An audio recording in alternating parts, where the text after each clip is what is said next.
Unatafuta suluhisho za kuepuka kadi za makaratasi? Well, nina habari njema kwa ajili yako. Invite Pro ipo kwa ajili yako. Tunakuletea kadi za kielektroniki smart na za kisasa ambazo utatuma kadi za mwaliko na michango kwa njia ya WhatsApp na SMS. Na hizi ni huduma zetu.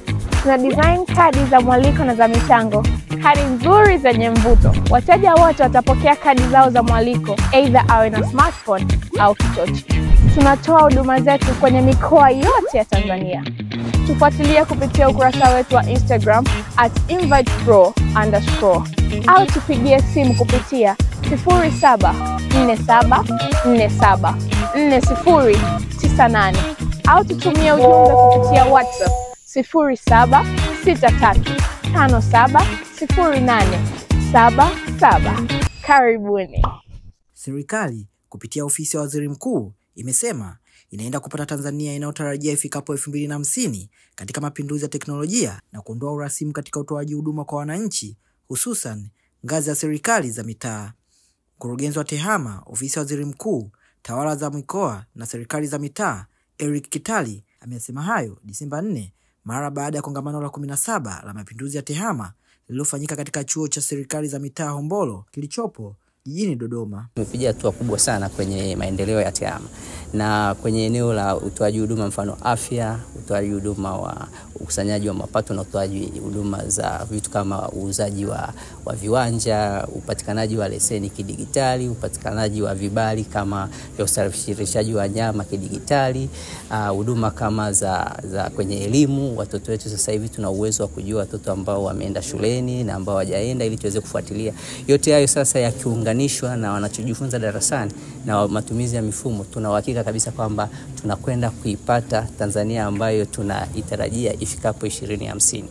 Na vile vile pia sisi ofisi ya Waziri Mkuu TAMISEMI tuna kuanzia sasa mpaka 2030 ambayo hayo ni maelekezo ya Mheshimiwa Rais Dr. Samia Suluhu Hassan, ni namna gani ambavyo tutapeleka tabasamu kwa wananchi. Kwa hiyo tabasamu lapelekwa kwa wananchi kwa kuondoa urasimu, kwa kuondoa ucheleweshaji wa huduma na kuwapa huduma wananchi kwa wakati na kwa gharama ndogo. Na haya yote yatafanywa na watumishi waliofundishwa vizuri kwenye chuo chetu cha serikali za mitaa hapa Hombolo. Lakini watumishi hao waliofundishwa vizuri wanatumiaje teknolojia ya kisasa kuweza kutoa hizo huduma. Kwa hiyo ndio kubwa ambalo tumelisema hapa na tutaendelea kulisisitiza hata kwa wale ambao wako kwenye ofisi tayari, ili sasa tuone namna gani ambavyo tunaendelea kuboresha huduma zetu. Kwa hiyo tumeichagiza serikali kuongeza bidii ya kusomesha wataalamu, maana teknolojia inakwenda mbio sana. Kwa hiyo lazima sisi tuende mbio katika swala zima la teknolojia. Lakini sisi kama chuo pia tumeanzisha program mpya ya masuala ya ICT. Hiyo yote ni katika kuchangia ama kuleta mchango wetu katika maendeleo ama kuleta ubora katika utoaji huduma katika mamlaka za serikali za mitaa. Ikumbuke kwamba chuo chetu kiko maalum kwa ajili ya kufundisha viongozi wa mamlaka za serikali za mitaa. Kwa moja ya jambo ambalo sasa tunalifundisha, tunahakikisha viongozi wa mamlaka za serikali za mitaa wanaotoka wameiva ni masuala mazima ya matumizi ya teknolojia. Kama tunavyojua nchi yetu hivi majuzi tumeingia ilizindua dira ya maendeleo ya miaka 25 kwa kuanzia mwaka 2025 hadi 2050. Na lengo kuu ni kwa ajili ya kuboresha maisha ya wananchi kupitia huduma za jamii.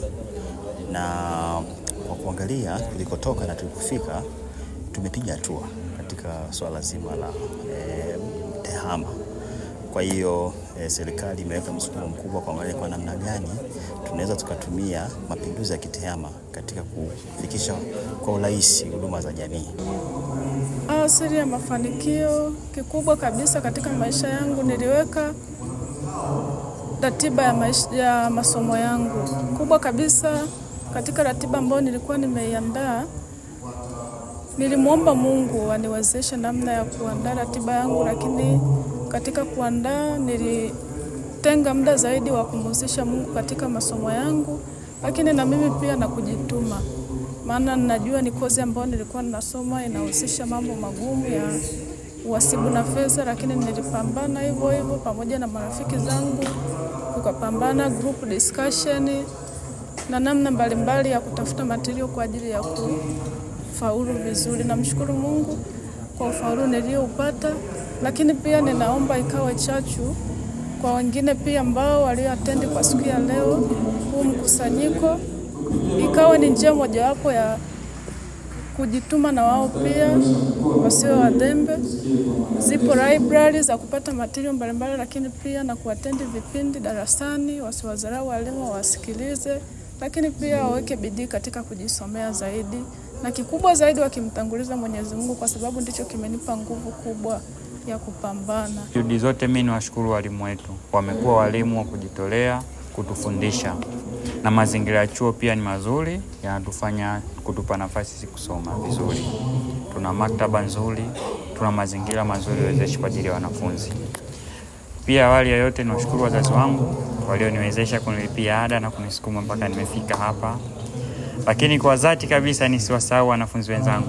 Maisha, mafanikio katika taaluma ni ushirikiano.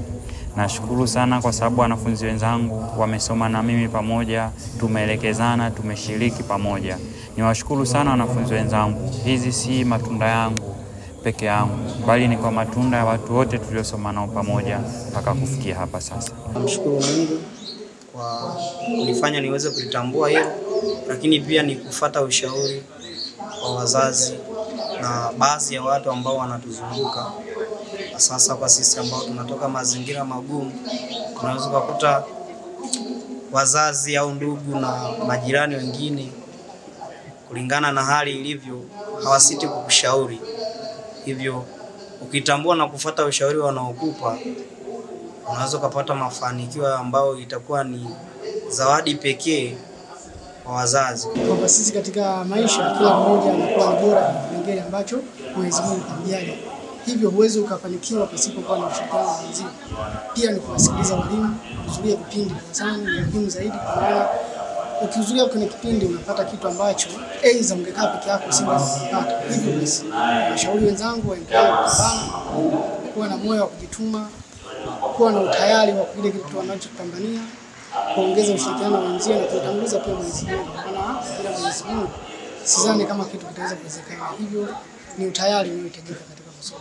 Kongamano hilo la 17 limeendana na kauli mbiu isemayo mabadiliko ya kidijitali kwa utoaji wa huduma za serikali za mitaa nchini Tanzania, kichocheo cha kufanikisha dira ya 2050. Mtazamaji na mfuatiliaji wa Washindi Media, usisahau kusubscribe, comment, like na share ili uendelee kupata taarifa zetu.